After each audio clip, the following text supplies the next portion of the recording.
خب در قسمت تکست رسیده بودیم. ما باید به برنامه دراوینگ خود برنامه آتوکاد خود به قسمت فلور پلان، سمپل فلور پلان ما که در دراوینگ خود باید تکست اد کنیم.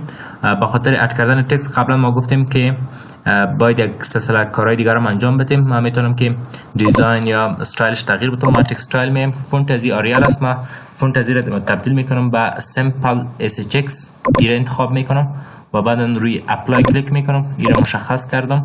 خب اینالی میم در قسمت از اینکه ما باید تکستایل خود مشخص کردیم، میتونیم که تکست خود اد کنیم، مشکل نداره. میایم در قسمت تکست مولتی تکست انتخاب میکنیم و بعد اون ساحه‌ای را که میخواین شما تکست خود اد کنین نوشته کنین. ببینید بسیار به شکل واید آمده.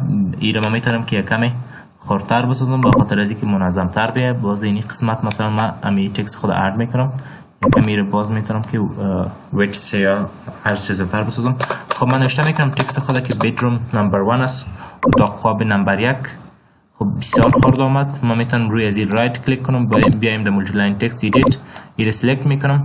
قیمت میتونم، قیمت از این من میتونم 1 فوت پس 1 و علامه سمبول فوت رو استفاده میکنم، انتر میکنم. خب از این کمند میبریم کلوز تکست ایدیتور. خب به این شکل شد، یک پوینتر آمد. ما میتونم دوباره دبل کلیک کنم و این کمی ارش زیادتر بسازم، منظم تر بیام. خب ما میتونم این ناله یک موو کنم به سمت پایین به این شکل. خب این کار انجام دادیم. دوباره این کارهای ما ساده شد. میتونیم اینمی تکست خود کپی بگیریم، یک کپی هم در این قسمت و یک کپی هم در این قسمت. بنابراین این اتاق هم یک کپی نیاز دارم و به این شکل در اینجا ما یک کپی نیاز داریم، یک کپی هم در این قسمت، یک کپی هم در این قسمت. خب بنابراین فقط کپی گرفتیم و دوباره رویش دبل کلیک میکنیم. دبل کلیک کردیم، چنج میکنیم نامش، این رو میگذاریم ایرونت. این نامش ایرونت شد. پس این یک موو هم میکنیم به این شکل. خب این رو دبل کلیک میکنیم و بر از این نام میتیم که تایلت است. خب تایلت شد و این رو موو هم میسازیم، انتر و به این شکل این رو موو میسازیم. این رو فقط سیلکت میکنیم، بیدروم 1 با بیدروم 2 تبدیل میکنیم، اتاق خواب نمبر 2 است. خب این قسمت هم دبل کلیک و سیلکت میکنیم. این رو میگیم که داینینگ روم، اتاق نانخوری است. خب این رو یک روتیت هم میسازیم چون به این شکل منظم تر آمده. خب به این شکل این روتیت ساختیم. دوباره سیلکت میکنیم و موو میکنیم از قسمت این قسمت میم به این شکل.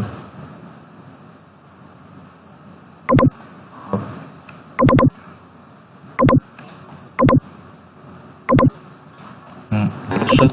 میم روی از هم دبل کلیک میکنیم یا رویش یک کلیک میکنیم، بعد از اون میم رایت کلیک مولتی لاین تکست ایدیت میکنیم و این قسمت میگیم که داینینگ ایریا. این قسمت هم نامش مشخص کردیم، یکم موو میسازیم به این ترتیب. خب میم روی از هم دبل کلیک میکنیم، سیلکت میکنیم و این رو میگذاریم نامش کیچن. این رو موو میسازیم.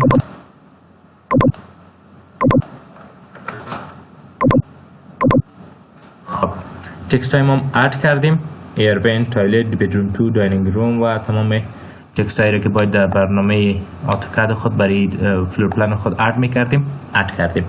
خب چیزای دیگه که فقط نیاز است، یک چیز دیگه نیاز است، دایمنشن نیاز است که ما باید اندازه گذاری کنیم. برنامه دراوینگ خود پلان منزل را که ترسیم کردیم نیاز به دایمنشن داره. پس به خاطر دایمنشن خود قبل از اینکه دایمنشن کنیم اندازه گذاری کنیم، میایم در قسمت دایمنشن. اولا ما میایم دایمنشن استایل از رو تغییر میتیم، میایم در پنل انوتیشن دایمنشن استایل، میایم در قسمت مودیفای. در مودیفای خب فرچش است، اوورال اسکیلش 1 است، ما اوورال اسکیلش تغییر میتونم با 5 و روی از انتر میکنم. میایم در قسمت تکست، در قسمت سمبولز کلوز فیلد است، ایران به شکل آرکیتکچرال تک انتخاب میکنم. این کار انجام دادیم و پرسیژنش هم ببینیم که چند است. پرایمری یونیت ای دسیمال یونیت فرمت ما دسیمال است، ایران به آرکیتکچرال تبدیل میکنیم. پرسیژنش هم پیشتر 1/4 بود، ایران 1/4 در نظر میگیریم. دیگه به این شکلی کار انجام دادیم و این را اوکی میکنیم. و بنان از این پنجرام این رو کلوز میسازیم. خب پس میتونیم که دایمنشن خودم آغاز کنیم. یک ما باز میرم به دایمنشن خود، دایمنشن استایل، قسمت مودیفای فیلتر میبینیم که اوورال اسکیل ما 53 است. خب میایم وقتی که بخوایم ما دایمنشن خود انجام بدیم، در قسمت دایمنشن این هچکاری ها ما را کمی کار ما را کند میسازه، نمیتونیم که خوب تر لاین خود مشخص بسازیم. پس شما میتونید یک کار دیگر انجام بدین. خوبی کار کردن در لیرهای متفاوت بر شما قبلا گفته بودم که اینمی یک خوبیش است که شما میتونید در زمان اجرای کار بعضی لیرها را آف بسازید. پس من اینا چون به دایمنشن نیاز دارم، پس من میتونم که از لیر هچکاری را لیرش مکمل آف بسازم و دایمنشن خود به سادگی انجام میدم. پس لیر هچ خود آف ساختم، من دایمنشن انجام میدم. میایم در خود لیر دایمنشن، روی دایمنشن کلیک میکنم، رنگ زیر یک رنگ دیگه انتخاب میکنم، رنگش هم مثلا به رنگ دیگه از این قسمت رنگای رنگ انتخاب میکنیم. اوکی. خب اینال میایم دایمنشن میگیریم، لینیر انتخاب میکنیم، از این قسمت تا به این قسمت این فاصله ما را این قسمت میاییم، این است 15 فوت 6 انچ است. خب یک کمی باید دیگه برش سایز بدیم، 5 است، را ما 8 در نظر میگیریم. اوکی پلوس بازم خلاص خب 10 در نظر میگیریم، یا 10 نید 12 انتر. اوکی حالا اندازش بزرگتر شد، میشه که کم دیگهشون اندازش دیگه هم بزرگتر بسازیم، به اندازه 15 مناسب میایم. اوکی و پلوس. خب این رنگش بازم رنگ خوب نیست، بسیار کوایت ویزیبل نیست، میشه من از این رنگ باید رنگ انتخاب کنم.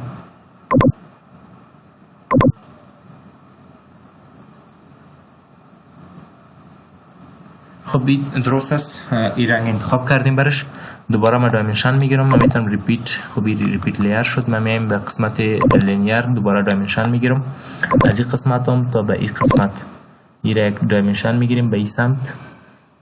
خب دوباره من ریپیت میکنم دایمنشن خودم، این ایرونت هم اتاق ایرونت ما هم باید دایمنشن بگیریم تا به این قسمت میگم که همراه از این به عکس بیایم. خب 10 فیتی است، 17 فوت 6 انچی هم است، این دایمنشن شد. یک ریپیت دایمنشن دوباره میگیریم، از این قسمت تا به این قسمت مکمل یک دایمنشن میگیریم که باید 31 فیت باشه که ما اولا رکتینگل را که ترسیم کردیم هایت ارتفاعش 31 فوت بود. دوباره ریپیت دایمنشن میگیرم، خود رکتینگل ما لنگتش 50 فوت بود که باید 50 فوت باشه، یعنی 50 فوت است. دوباره کار را که انجام میدیم ما دایمنشن خود ریپیت میکنم و این آشپزخانه را از این قسمت تا به قسمت که است این را یک دایمنشن میگیریم تا به این قسمت. خب اساسی کم میتونیم بالاتر بیاریم. خب دایمنشن ما تکمیل است، دایمنشن انجام شد و یک نوت ما نیاز داریم که یک نوت هم اد کنیم. خب پس من میرم از این لیر دایمنشن میبرایم به لیر تکست، یک تکست میخوایم اد کنم. پس باز میایم در قسمت تکست و مولتی لاین تکست انتخاب میکنم، در این قسمت یک تکست نوشته میکنم که یک یادداشت باید باشم، کسی که فلور پلان ما را میبینم و باید بفهمه که تکنیس دیوال داخلی و دیوال خارجی چند است. خیلی من نوشته میکنم که نوت انتر نوشته میکنم exterior wall thickness is 10 inch، دیوال خارجی ضخامتش 10 inch است و interior wall thickness is 6 inch. دیوال خارجی ضخامتش 10 اینچ و دیوال داخلی ضخامتش 6 اینچ است. این ما نوشته کردیم. خب تکست خود یک سایز هم میتیم به اندازه 1 فیت، این ما سایز میتیم انتر. به این شکل نال میتونیم که از کلوز تکست ادیتور انتخاب کنیم. به این شکل آمد، من این دبل کلیک میکنم، میره دوباره یک کمی ویت میسازم، ارزش زیادتر میسازم که در یک خط به این شکل. خب این هم نوشته شد و خود لیر تکست رو میره نوشته کردم. بنام من این را کمی دیگه هم نزدیکتر خود امی دراینگ خود قرار میدم. دراوینگ ما تکمیل است. ما برای دراوینگ خود دور، ویندو به می ترتیب بلاک اد کردیم از دیزاین سنتر، تکست هم دادیم، دایمنشن هم گرفتیم. دیگه همه چیز تکمیل است. پیشتر یک کار کردیم که هرچه لیرش آف کردیم. الان دوباره ما میشه که چون دایمنشن ما تکمیل شد هرچه بتونیم دوباره لیرش آن بسازیم. پس ما دوباره هچکاری خود آن ساختیم. خب این کارم کردیم. اینال کار دیگه که مانده، خود دایمنشن ها بازم اندازش بسیار مناسب نیست. یک اندازش کمی دیگه هم باید بزرگتر بسازیم. 20 میگیریم. اوکی. و رنگش هم یک رنگی است که بسیار ویزیبل نیست ولی خوب است. خب این رنگش است و کلا تکست و تمام چیزا تکمیل شده. میتونیم که رنگش الان بازم تغییر بدیم. از رنگ دایمنشن ما میشه یک رنگ دیگه انتخاب کنم، یک رنگ تازه تر باشه. پس من میتونم که رنگ نارنجی انتخاب کنم. اوکی، خیلی خوب تر آمد. خب این کارم کردیم. الان میایم به قسمت از اینکه چگونه به PDF تبدیل کنیم و چگونه ایره به پرینت برابر بسازیم. ببینین به خاطر از اینکه ما ایره پلات کنیم یعنی پرینت کنیم، میایم در قسمت لیاوت. ببینید در قسمت لیاوت به این شکل است. خب در قسمت لیاوت به این شکل آمده. کار را که ما انجام میدیم میایم مکمل ایره لیاوت ما به این شکل است. من ایره ایریس میکنم، پاک میسازم. اینا کار را که انجام میتونم ما میایم خود روی لیاوت خود رایت کلیک میکنم و امی پیج ست اپ منیجر میایم خود صفحه خود منظم میسازم، ترتیب میکنم. میگم که نمیشه میسازم DWG تو PDF و صفحه مثلا ما خودم اینا یک صفحه رو با لیاوت خودم مشخص میسازم. مثلا این دراوینگ رو میخوایم در ورق E3 پرینت کنم، پس باید ما بیایم در قسمت E3 ای را بر شک اندازه بتم.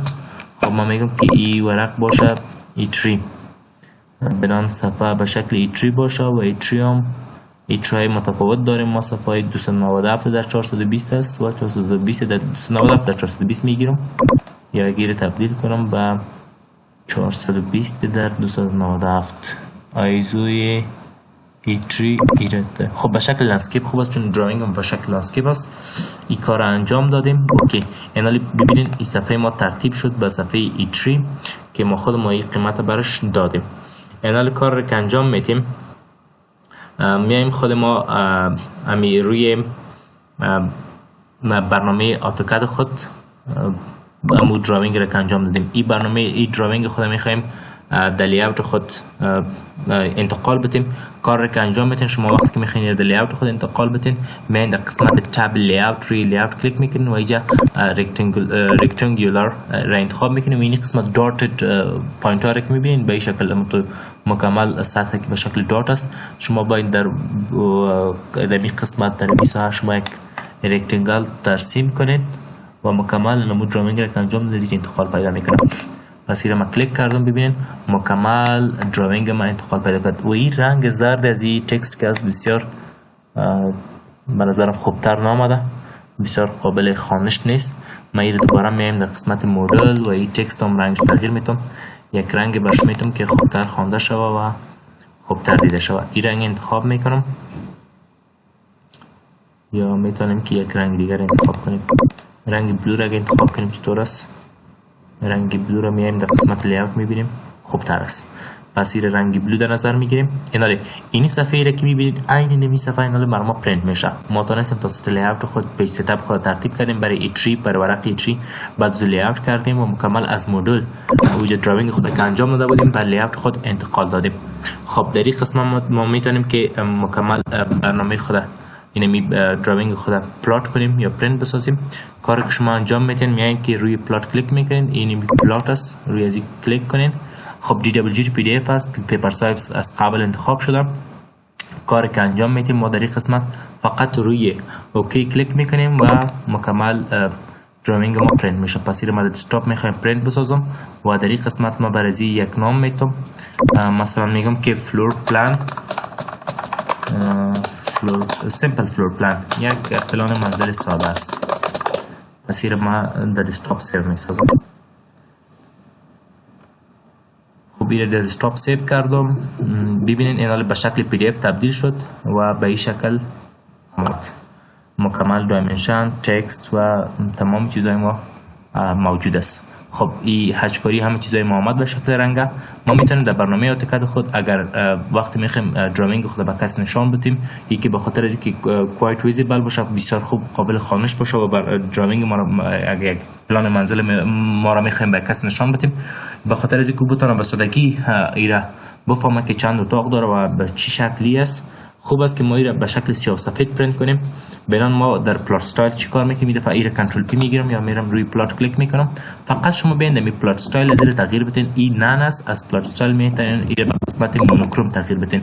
مونوکروم کار را که انجام میده استایل پلات شما که است به شکل سیاه سفید میگیره. بنان باز شما میتونید که بسیار خوب می دراینگ بسیار به شکل خوبتر دیده میشه. پس من این مونوکروم انتخاب کردم، روی اوکی کلیک میکنم ببینیم که چطور میاد. و استاپ دوباره من می فلور پلان ما است، پلان منزل که است یک سمپل فلور پلان است، یک پلان منزل ما به شکل ساده است. روی ازی نوشته میکنم. خب سمپل فلور پلان باز نوشته میکنم، مونوکروم هم نوشته میکنم چون به شکل سیاه سفید دفعه می سیو میکنیم. خب ببینین به این شکل آمد، به شکل سیاه سفید است. هچکاریشان به می ترتیب و بسیار کوایت ویزیبل هم است، بسیار قابل دیده هم است، خوبتر دیده میشه. دایمنشن های ما موجود است، تکست به می ترتیب، بلاک، همه چیز ما به شکل یک پلان ساده یک منزل است. بنان پلان ساده منزل ما تکمیل است و این ما اگر بخوایم در ورق کیتری میتونیم که پرینت هم بسازیم. دیگه به این شکل این درس امروزی ما ترسیم کردن یک پلان یک منزل ساده بود که کار ما امروز انجام دادیم.